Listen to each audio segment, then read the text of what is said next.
തിന്മകൾ സംഭവിക്കുമ്പോൾ അത് തെറ്റാണ് എന്ന് പറയാൻ ധൈര്യം കാണിക്കണം. ഇതിനാരെയും ഭയപ്പെടേണ്ടതില്ല. പക്ഷേ ആ പറയുന്നതിന്റെ ശൈലിയും രൂപവും ശ്രദ്ധിച്ചാൽ മതി. തെറ്റാണെന്ന് പറയുന്നിടത്ത് ആർക്കും ഒരു പ്രശ്നവും ഇല്ല. പക്ഷെ അത് പറയുമ്പോ അതിന്റെ ശൈലിയും അതിന്റെ രീതിയും അങ്ങനെയാണ്.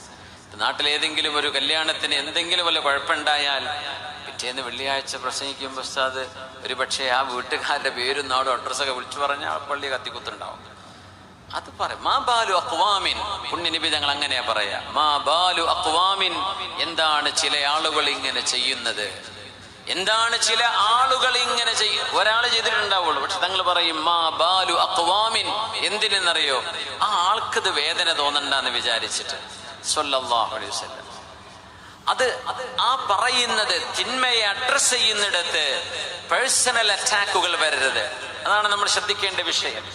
തിന്മകൾ തിരുത്തുക എന്നത് ഈ ഉമ്മത്തിന്റെ വിജയത്തിന് പുണ്യനബി ഞങ്ങൾ പറഞ്ഞെന്ന കാര്യം. അത് ചെയ്യാതിരിക്കുന്ന കാലത്തോളം ഈ ഉമ്മത്തിൽ ഫസാദ് ഉണ്ടായിക്കൊണ്ടിരിക്കും.